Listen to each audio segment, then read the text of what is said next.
Hello friends, എല്ലാവർക്കും നമസ്കാരം. നിങ്ങളേവരും കാത്തിരിക്കുന്ന രേവതിയുടെയും സച്ചുടെയും നാളത്തെ വിശേഷത്തിലേക്ക് എല്ലാ കൂട്ടുകാർക്കും സ്വാഗതം. എല്ലാവർക്കും നല്ലൊരു ദിവസം ആശംസിച്ചുകൊണ്ട് തന്നെ നമുക്ക് നാളത്തെ സൂപ്പർ ഹിറ്റ് വിശേഷത്തിലേക്ക് കടന്നാലോ. അതിനു മുമ്പായിട്ട് ആരെങ്കിലും നമ്മുടെ ഈ ചാനൽ ആദ്യമായിട്ട് കാണുന്നുണ്ടെങ്കിൽ ഇതുവരെ സബ്സ്ക്രൈബ് ഒന്നും ചെയ്തു വെച്ചിട്ടില്ല എങ്കിൽ തീർച്ചയായിട്ടും ഒന്ന് സബ്സ്ക്രൈബ് ചെയ്തു വെച്ചോളൂ കേട്ടോ. അതിനോടൊപ്പം മാക്സിമം എല്ലാവരും നമ്മുടെ വീഡിയോ ഇഷ്ടപ്പെടുകയാണെങ്കിൽ ഒരു ലൈക്കും കൂടി അടിച്ചിട്ട് പോകാൻ മറക്കരുതേ. അപ്പം നമുക്ക് നേരെ നാളത്തെ വിശേഷത്തിലേക്ക് കിടക്കാം. ഇന്നത്തെ വിശേഷം രാവിലെ തന്നെ ഞാൻ പോസ്റ്റ് ചെയ്തിട്ടുണ്ടായിരുന്നു. ആരെങ്കിലും ഇനി കയറി കാണാനുണ്ടെങ്കിൽ ഒന്ന് കയറി നോക്കിക്കോളൂ. അടിപൊളി വിശേഷമാണ്. അതിന്റെ ബാലൻസ് ആണ് ഞാൻ പറയാൻ പോകുന്നത്. അപ്പൊ ഇന്നത്തെ ഏകദേശം ലാസ്റ്റ് ഭാഗം എന്നൊക്കെ പറഞ്ഞു കഴിഞ്ഞാല് വേറെ ഒന്നുമല്ല, നമ്മുടെ ചന്ദ്രയും അതുപോലെ രവീന്ദ്രനും ശ്രുതിയും സുതിയും ഒക്കെ നിരാഹാരം കിടക്കുകയാണ്. ചന്ദ്ര നിരാഹാരം കിടക്കുന്ന എന്തിനാണെന്നറിയാമോ? നമ്മുടെ വർഷയും ശ്രീകാന്ത് വരാൻ വേണ്ടി. രവീന്ദ്രൻ നിരാഹാരം കിടക്കുന്നത് ചന്ദ്ര ആഹാരം കഴിക്കാത്തത് കൊണ്ട് ഞാനും കഴിക്കുന്നില്ല. അപ്പോഴേക്കും നമ്മുടെ ശ്രുതിയും പറഞ്ഞു, ആന്റി ആഹാരം കഴിക്കാതെ ഞാനും കഴിക്കുന്നില്ല. അപ്പോഴത്തേക്കും പിന്നെ ശ്രുതിക്ക് എന്ത് ചെയ്യാൻ പറ്റും? ശ്രുതിക്ക് ശ്രുതി പറയുന്നതല്ലേ കേൾക്കാൻ പറ്റത്തുള്ളൂ. അങ്ങനെ ശ്രുതി പറഞ്ഞു, ഞാൻ ആഹാരം കഴിക്കാത്തത് കൊണ്ട് ശ്രുതിയും കഴിക്കണ്ട. കണ്ടില്ലേ, അച്ഛന് സ്നേഹമുള്ളത് കൊണ്ടല്ലേ, അങ്കിളിന് സ്നേഹമുള്ളത് കൊണ്ടല്ലേ ആന്റി ആഹാരം കഴിക്കാത്തതുകൊണ്ട് അങ്കിളും കഴിക്കാത്തത്. അതുപോലെ തന്നെ ഞാൻ ആഹാരം കഴിക്കാത്തത് കൊണ്ട് ശ്രുതിയും കഴിക്കണ്ട. ഒരു ദിവസം പട്ടിണി കിടന്ന് ഓർത്ത് കുഴപ്പമൊന്നും സംഭവിക്കാൻ പോകുന്നില്ലെന്ന്. ആകെപ്പാടെ പെട്ടുപോയി നമ്മുടെ ശ്രുതിയാണെങ്കിൽ എങ്ങനെയെങ്കിലും എവിടെന്നെങ്കിലും കുറച്ച് ആഹാരം കിട്ടുമായിരുന്നെങ്കിൽ, ആരും കാണാതെ കഴിക്കാൻ പറ്റുമായിരുന്നെങ്കിൽ അങ്ങനെയെങ്കിലും കഴിച്ചേനെ. പക്ഷെ രേവതി അടുക്കളയിലുണ്ട്, അതുകൊണ്ട് അങ്ങോട്ടേക്ക് പോയി കട്ട് കഴിക്കാൻ പറ്റത്തില്ല. പണ്ടൊക്കെ നമ്മുടെ ശ്രുതി കട്ട് കഴിക്കായിരുന്നു. അങ്ങനെ ആകെപ്പാടെ കൺഫ്യൂഷനിലാണ് നമ്മുടെ സച്ചി. ആണെങ്കിൽ ഇവരെയൊക്കെ നിർബന്ധിക്കുന്നുണ്ട്, ആഹാരം കഴിക്ക്, അച്ഛൻ്റെ ശരീരം വീക്കാകും, അറിയാലോ അച്ഛന് എന്നൊക്കെ പറയുന്നുണ്ട്. എവട്ടെന്ന് ഇവർ കഴിക്കുന്നില്ല. അതുകൊണ്ടാണ് നമ്മുടെ സച്ചി ബിരിയാണി ഇറക്കിക്കൊണ്ട് വരുന്നത്. അങ്ങനെ പുറത്തു പോയി നമ്മുടെ സച്ചി ബിരിയാണി കൊണ്ടുവരാണ് കേട്ടോ. ബക്കറ്റ് ബിരിയാണി, വെറും ബിരിയാണിയല്ല, ബക്കറ്റ് ബിരിയാണി. അപ്പൊ ഇത് ഞാൻ ഇന്നലെ പറഞ്ഞിട്ടുണ്ടായിരുന്നു കുറച്ച് ഭാഗം. ഏതായാലും ഇന്നത്തെ വിശേഷത്തിൽ വന്നിട്ടില്ല, നാളത്തെ വിശേഷത്തിലാണ് വരുന്നത്. അങ്ങനെ ബക്കറ്റ് ബിരിയാണി കൊണ്ടുവന്നിട്ട് കുറേ ഐറ്റംസ് ഒക്കെ കയ്യിൽ നിന്നിടുകയാണ് നമ്മുടെ സച്ചി. ഇത് കഴിച്ചിട്ടുണ്ടെങ്കിൽ നമ്മൾ ആഗ്രഹിക്കുന്നതൊക്കെ നടക്കും. ഇത് പ്രത്യേക ഒരു കടയിലല്ല, വീട്ടിലുണ്ടാക്കിയതാണ്. ഇങ്ങനെ വിശേഷ ദിവസങ്ങളിലൊക്കെ ഇങ്ങനെ ഇതൊക്കെ ഉണ്ടാക്കി കൊടുക്കാറുണ്ട്. പ്രത്യേകിച്ച് വീട്ടിൽ അമ്മയും മക്കളും ഒക്കെ തമ്മിലുണ്ടാകുന്ന പ്രശ്നങ്ങൾ ഇത് കഴിച്ചിട്ടുണ്ടെങ്കിൽ മാറും. നമ്മൾ വീട്ടിൽ നിന്നൊക്കെ അടിയുണ്ടാക്കി ഇറങ്ങിപ്പോയവരില്ലേ, ഇത് കഴിച്ചാൽ തിരിച്ചു വരും, നമ്മൾ പിന്നെ ഒന്ന് പ്രാർത്ഥിച്ചാൽ മാത്രം മതി എന്നൊക്കെ പറഞ്ഞ് ചന്ദ്രയോ ഇത് കേട്ട ഉടനെ, അല്ലെങ്കിൽ തന്നെ ബക്കറ്റ് ബിരിയാണി എന്ന് കേട്ടപ്പോഴത്തേക്ക് നമ്മുടെ ചന്ദ്രയുടെ സകല കൺട്രോളും പോയി. ചന്ദ്ര ഓടി വന്ന് കഴിച്ചു. കഴിച്ചാൽ പിന്നെ രവീന്ദ്രനെ കഴിക്കാതിരിക്കാൻ പറ്റുമോ? അങ്ങനെ രവീന്ദ്രനും കഴിച്ചു, ശ്രുതി കഴിച്ചു. എല്ലാവരും മൂക്കറ്റം ബക്കറ്റ് ബിരിയാണിയൊക്കെ കഴിച്ചു. ഏതായാലും നമ്മുടെ സച്ചിയുടെ ട്രിക്ക് ഏറ്റു കേട്ടോ. സച്ചി ഇത് പറഞ്ഞത് കൊണ്ടാണേ ഇവര് വേഗം വന്ന് കഴിച്ചത്. ചന്ദ്ര അല്ലേലും കുറച്ചു നേരം കഴിയുമ്പോൾ വന്ന് കഴിക്കുമായിരുന്നു. അപ്പൊ അങ്ങനെ നമ്മുടെ രേവതി സച്ചിക്കും സന്തോഷമായിട്ട് എല്ലാവരും ആഹാരമൊക്കെ കഴിച്ചല്ലോ. അങ്ങനെ രേവതിയും സച്ചി റൂമിലേക്ക് പോയി. അങ്ങനെ രേവതി ചോദിച്ചു, അല്ല സച്ചേട്ടാ, ഞാനൊരു കാര്യം ചോദിച്ചാൽ സത്യം പറയണം. ഈ ബക്കറ്റ് ബിരിയാണി ഏതെങ്കിലും വീട്ടിലുണ്ടാക്കിയതാണോ അതോ കടയിലുണ്ടാക്കിയതാണോ?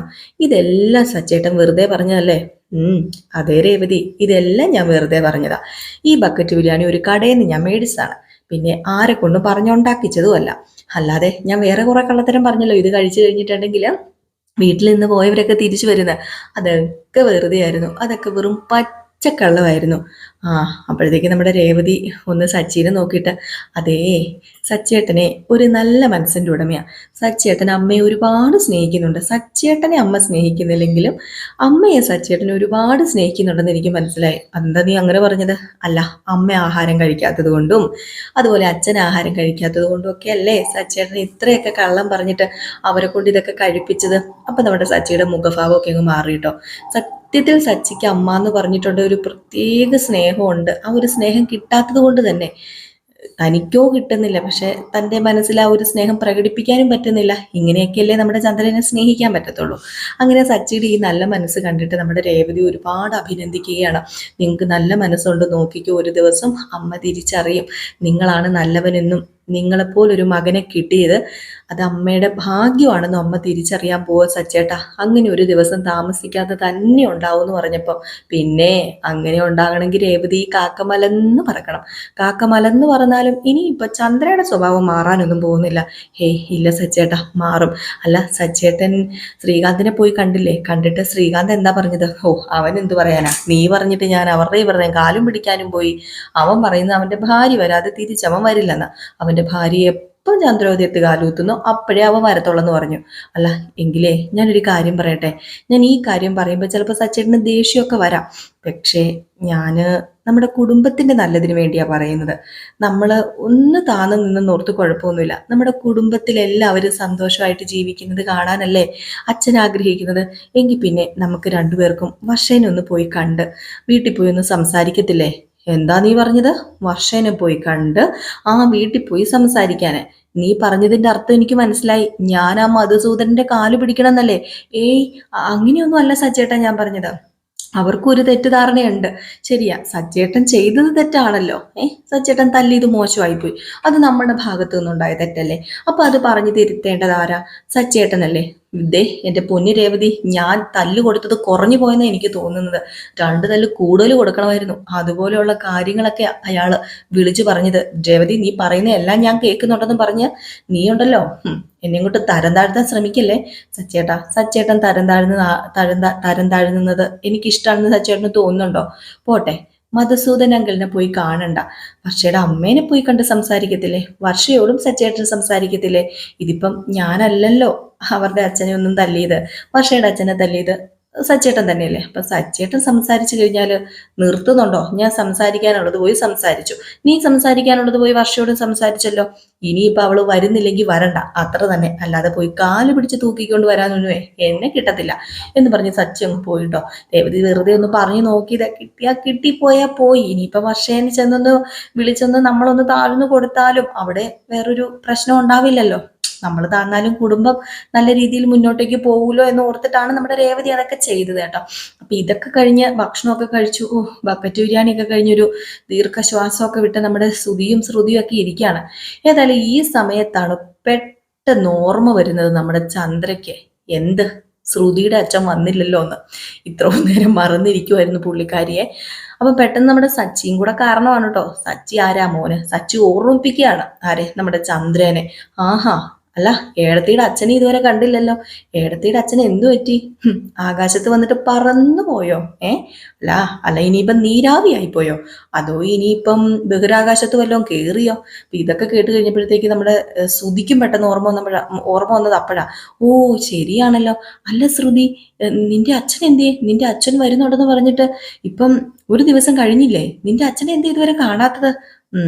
ഞാൻ പറയുന്നില്ല, എന്താ ചെയ്യേണ്ടതെന്ന് എനിക്കറിയാം എന്ന് നമ്മുടെ ചന്ദ്ര ഇങ്ങനെ മനസ്സിൽ പറഞ്ഞിട്ട്, എടി എന്തിയടി നിന്റെ അച്ഛൻ ഇതുവരെ വരാത്തത്? കുറേ ദിവസമായല്ലോ, നീ ഇപ്പൊ വരും, നാളെ വരും, മറ്റന്നാൾ വരും എന്ന് പറയാൻ തുടങ്ങിയിട്ട്. നിന്റെ കല്യാണത്തിന് വരും, കിലോ കണക്കിന് സ്വർണം തരും, നിന്റെ ഇളയച്ചൻ വരും. എന്താ ശ്രുതി, സത്യം പറ, സത്യമായിട്ട് പറയണം. നീ പറയുന്നതൊക്കെ കള്ളത്തരമാണോ? നിനക്ക് അങ്ങനെ ഒരു അച്ഛനുണ്ടോ? ഇത് കേട്ടപ്പോഴത്തേക്ക് നമ്മുടെ ശ്രുതിക്ക് പേടിയായിട്ടോ. ശ്രുതിക്ക് നിൽക്കാൻ പറ്റുന്നില്ല, ഇരിക്കാൻ പറ്റുന്നില്ല, ആൻസർ ഒന്നും പറയാൻ പറ്റുന്നില്ല. അപ്പൊ ശ്രുതി പറയുന്നുണ്ട്, അത് പിന്നെ ആന്റി, അച്ഛൻ എന്നോട് വരുന്ന കാര്യം പറഞ്ഞായിരുന്നു, ഇപ്പൊ അച്ഛൻ ഫോൺ വിളിച്ചിട്ട് എടുക്കുന്നില്ല. ഇത് കേട്ടപ്പം രവീന്ദ്രൻ പറഞ്ഞു, ഇതൊക്കെ എങ്ങനെ വിശ്വസിക്കാൻ പറ്റും ശ്രുതി? നിന്റെ അച്ഛൻ വരുന്നുണ്ടെന്ന് പറഞ്ഞു, ഫോൺ വിളിച്ചിട്ട് എടുക്കുന്നില്ലെന്ന് പറഞ്ഞു. മാന്യതയാണോ നിന്റെ അച്ഛൻ കാണിക്കുന്നത്? അതും പോട്ടെ, ഞങ്ങളുടെ കാര്യമൊക്കെ പോട്ടെ, നിന്റെ കാര്യമെങ്കിലും ഓർത്താല് ഏതെങ്കിലും അച്ഛനും അമ്മയും ചെയ്യുന്ന കാര്യമാണോ നിന്റെ അച്ഛൻ ചെയ്യുന്നത്? സ്വന്തം മകളുടെ ഇമേജ് തകർക്കാനല്ലേ നിന്റെ അച്ഛൻ ശ്രമിക്കുന്നത്? അത് പിന്നെ അങ്കിളെ, ഞാൻ പറഞ്ഞല്ലോ, എനിക്ക് ഫോൺ വിളിക്കാനല്ലേ പറ്റത്തുള്ളൂ. ഇളയച്ചനെ വിളിച്ചിട്ടാണെങ്കിൽ ഇളയച്ചൻ ഫോൺ എടുക്കുന്നില്ല. ഇളയച്ചൻ ബിസിനസ് ആവശ്യത്തിനായിട്ട് വേറെ എവിടെയും കണ്ട, അതായിരിക്കും ഫോൺ എടുക്കാത്തത്. അച്ഛൻ എന്ത് സംഭവിച്ചെന്ന് ചോദിച്ചാൽ എനിക്കറിയില്ല. ഞാൻ കണ്ടിന്യൂസ്ലി വിളിച്ചുകൊണ്ടിരുന്നതാ.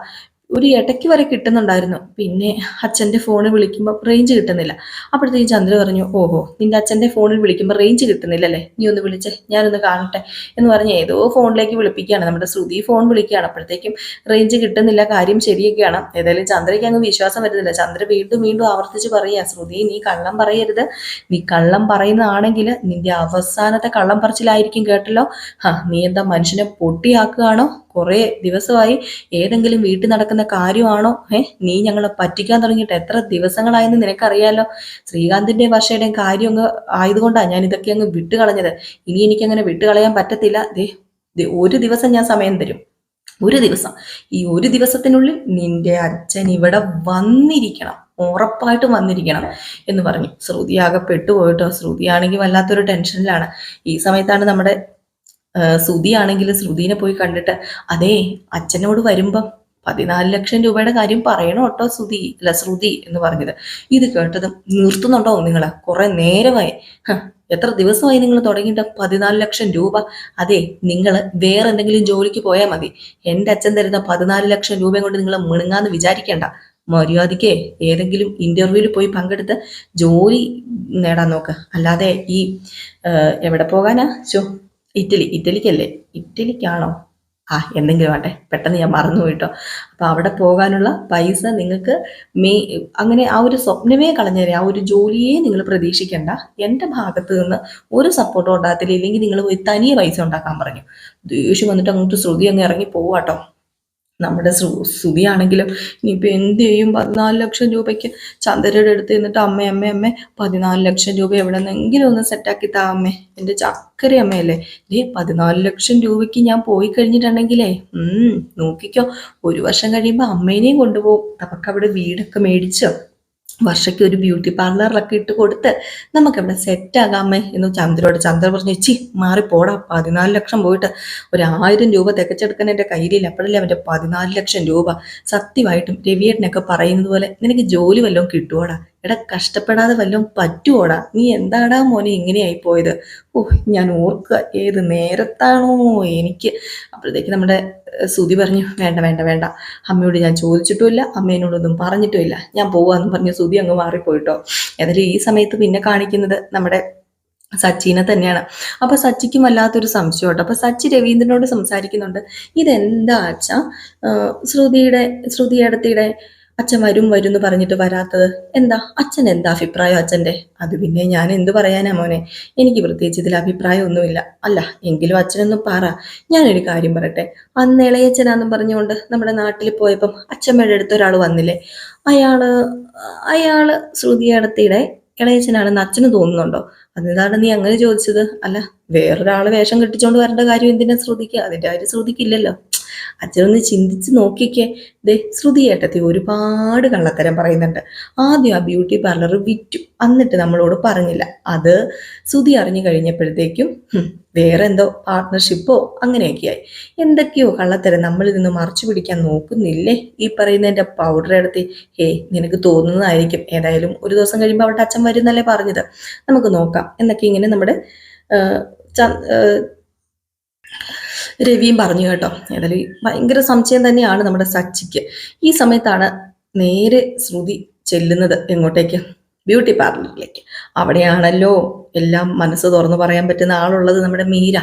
അങ്ങനെ മീരയോട് കാര്യങ്ങളൊക്കെ പറയുക. ഇനിയിപ്പം ഇങ്ങനെ നിന്നാൽ ശരിയാവില്ല, വിഷയമാകും, എന്താ ചെയ്യേണ്ടത് ഒന്ന് പറഞ്ഞു താ മീര, എന്തെങ്കിലും ഒന്ന് ചെയ്തേ പറ്റൂ എന്ന് പറയുമ്പോൾ നീ ഓരോ കള്ളത്തരങ്ങൾ ഇങ്ങനെ പറഞ്ഞു കൂട്ടുമ്പോ നീ വിചാരിക്കണമായിരുന്നു.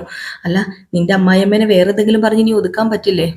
ഇനി എൻ്റെ അമ്മായിയമ്മനെ ഒരു തരത്തിലും ഒതുക്കാൻ പറ്റത്തില്ല. അച്ഛൻ ഇവിടെ വരാതെ അമ്മായിയമ്മ അടങ്ങില്ല. എങ്കിൽ പിന്നെ നമുക്ക് ഡ്യൂപ്ലിക്കേറ്റ് അച്ഛനെ കൊണ്ടുവരാം. ഒരാളെ അച്ഛനെ കൊണ്ടുവന്നിട്ട് മനുഷ്യനിപ്പോൾ സമാധാനം ഇല്ലാതിരിക്കുക. അങ്ങനെ ഡ്യൂപ്ലിക്കേറ്റ് അച്ഛനെ കൊണ്ടുവരാൻ പറ്റത്തില്ല. പക്ഷേ ഡ്യൂപ്ലിക്കേറ്റ് ഇളയച്ചനുണ്ടല്ലോ, പുള്ളിക്കാരനെ ഒന്ന് കൊണ്ടുവരണം. അതെന്തിനാ? അതൊക്കെ ഉണ്ട്, പുള്ളിക്കാരനെ ഒന്ന് കൊണ്ടുവരണം. പുള്ളിക്കാരനെ കൊണ്ടുവന്നിട്ട് കുറച്ച് കളിയൊക്കെ കളിക്കാനുണ്ട് എനിക്ക്. എൻ്റെ അച്ഛൻ ഇപ്പം ഉണ്ടെങ്കിലല്ലേ എന്നെ കാണാൻ വന്നില്ലെങ്കിൽ പ്രശ്നമുള്ളൂ. എൻ്റെ അച്ഛൻ ജയിലിലാണെങ്കിലോ? ഇത് കേട്ട ഉടനെ നമ്മുടെ മീര ഞെട്ടിപ്പോവാ. ജയിലിലോ എന്ന്. ഏതായാലും ഈ ഒരു സീനൊക്കെ കാണിച്ചിട്ടാട്ടോ നാളത്തെ വിശേഷം അവസാനിക്കുന്നത്.